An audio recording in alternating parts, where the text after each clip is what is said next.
Hello children, welcome back to my YouTube channel. I hope you all are doing great. So in our last video children, we have seen how to write the composition for some of the topics they have given, what they have given. So we have already discussed the topic अपने school की तरफ से की गई trekking यात्रा का वर्णन कीजिए. So this topic we have already seen how to write the composition. So we will move on to the new topic. क्या ईश्वर है? विषय के पक्ष या विपक्ष में अपने विचार उदाहरण सहित लिखिए. So we will discuss how to write the composition having approximately 250 words in it. Okay, we'll start. क्या ईश्वर है? पक्ष में विचार. So we are writing in the favor of the topic क्या ईश्वर है. आज का बुद्धिजीवी मानव जो एक ही क्षण में समस्त संसार को संहार करने की शक्ति रखता है, जो गगनचुंबी पर्वत शिखरों को अपने चरण चिन्हों से अंकित कर सकता है, जिसके चरण चिन्ह अन्य ग्रहों पर भी पड़ चुके हैं, तथा जिसने जल, थल और नभ पर अपना आधिपत्य स्थापित कर लिया है, उसी मानव को कभी कभी किसी अज्ञात शक्ति के सामने नतमस्तक होना पड़ता है. ऐसी स्थिति में वह निरुपाय होकर उस अदृश्य शक्ति से सहायता की याचना करता है.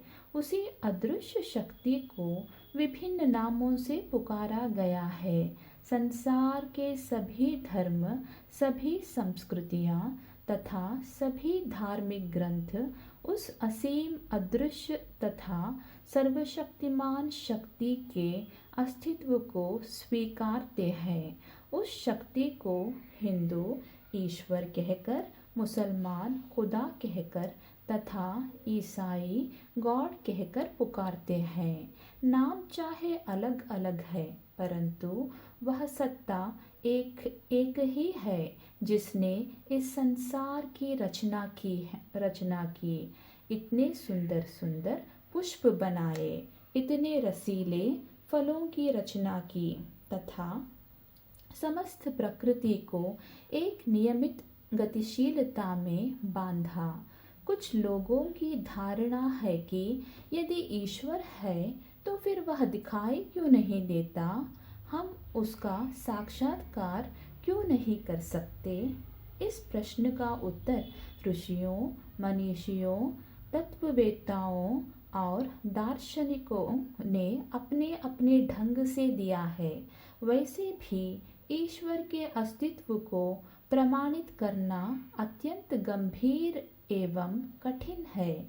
ईश्वर के अस्तित्व को प्रमाणित करने के लिए कहा गया है, जो तिल माही तेल है, जो चकमक में आग, वह ईश्वर उसी प्रकार संसार में व्याप्त है जैसे तिलों में तेल और चकमक पत्थर में आग छिपी रहती है. वह तो पुष्प की सुगंध से भी सूक्ष्म है. उसे मन की आँखों से ही देखा जा सकता है. योग साधना तथा भक्ति के द्वारा ही उसका साक्षात्कार किया जा सकता है. ज़रा सोचिए, यदि ईश्वर ना होता तो इस जगत को कौन नियंत्रित करता. प्रकृति की अनेक गुत्थियाँ, अनेक रहस्य आज भी मनुष्य की समझ से परे हैं. बुद्धिवादी मनुष्य आज तक यह नहीं जान पाया कि मृत्यु के बाद क्या होता है. जैसे दूध में घी होता है पर वह दिखाई नहीं देता, उसे प्राप्त करने के लिए प्रयास करना पड़ता है. ठीक वैसे ही ईश्वर को देखने के लिए सूक्ष्म साधना करनी पड़ती है. आज के मनुष्य के पास इतना समय नहीं है कि वह ईश्वर को पाने के लिए साधना कर सके. वह तो अत्यंत सरलता से उसके दर्शन करना चाहता है, जो संभव नहीं. जब उस ईश्वर के दर्शन नहीं होते तो वह उसकी सत्ता पर ही अविश्वास करने लगता है. संसार का कोई भी धर्म ऐसा नहीं है जो इस बात का समर्थन करता हो कि ईश्वर का अस्तित्व नहीं है। विपक्ष में विचार। Will see how to write in the favour of विपक्ष। ओके, ईश्वर है या नहीं? यदि है तो कहाँ है? ईश्वर हमें दिखता क्यों नहीं? ईश्वर के संबंध में ये कुछ ऐसे प्रश्न हैं जो बहुत समय से वाद विवाद के विषय रहे हैं। इस विषय के पक्ष और विपक्ष में अनेक प्रकार के तर्क दिए जा सकते हैं। ऐसे लोग जो ईश्वर के अस्तित्व में आस्था नहीं रखते, उनका कहना है कि यदि ईश्वर का अस्तित्व है तो फिर वह किसी को दिखाई क्यों नहीं देता?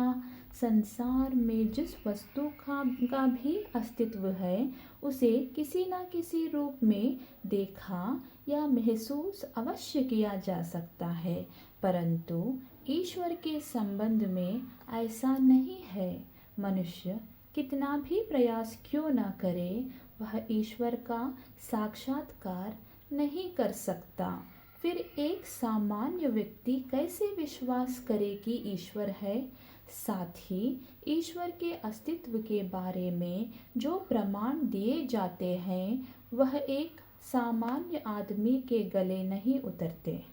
ईश्वर की सत्ता को अस्वीकार करने वालों का एक तर्क यह भी है कि यदि ईश्वर सर्वशक्तिमान, सर्वव्यापक, दयालु, अंतर्यामी तथा सबका पालन पोषण करने वाला है तो फिर इस संसार में अनेक लोग दुखी क्यों हैं? दयालु ईश्वर उनका ध्यान क्यों नहीं रखता? कुछ लोग ईश्वर के अस्तित्व को सिद्ध करने के लिए प्राचीन मंदिरों एवं तीर्थों का हवाला देते हैं, परंतु आज का पढ़ा लिखा मानव पत्थर की मूर्तियों अथवा तीर्थ स्थानों में ईश्वर के वास की बात को स्वीकार नहीं कर सकता। कुछ लोगों का कहना है कि ईश्वर ने इस संसार की रचना की है, परंतु आज के वैज्ञानिक पृथ्वी की उत्पत्ति के संबंध में दूसरी बात कहते हैं। वे पृथ्वी की रचना को एक वैज्ञानिक घटना मानते हैं। ईश्वर के अस्तित्व को न मानने वाले लोग यह कहते भी सुने जाते हैं कि आज के युग में जो व्यक्ति धर्मनिष्ठ है, सत्यवादी है, सत्कर्मों में लीन है, वह प्रायः सुखी नहीं है और जीवन भर दुखों में घिरा रहता है, जबकि दुष्ट, चालाक, धूर्त एवं बेईमान लोग जीवन भर मौज उड़ाते हैं। कुछ लोग इस जीवन में कष्टों एवं दुखों को पूर्व जन्म के कर्मों का फल बताते हैं, परंतु आज तक किसी को भी अपने पूर्व जन्म के बारे में पता नहीं चल पाया। आगे के जन्म के बारे में निश्चय पूर्वक कुछ नहीं कहा जा सकता। ऐसी स्थिति में लोगों की बातें कपोल, कल्पित या अंधविश्वास से भरी लगती हैं। कुछ लोग ईश्वर के अस्तित्व का भय दिखाकर सीधे साधे लोगों को भ्रमित करते हैं तथा उन्हें ठगते हैं। कोई भी आज तक ईश्वर के अस्तित्व को ठीक तरह से सिद्ध नहीं कर पाया। इन्हीं कारणों से लोग ईश्वर के अस्तित्व के बारे में भ्रमित है तथा कुछ तो उसकी मौजूदगी को स्वीकार नहीं करते। So you can write it in a similar way, children. You have seen how we can write the composition for this particular topic what we have discussed. So in our next video we will move on to the next topic and we will see how to write the composition. Thank you children for watching. Have a great day.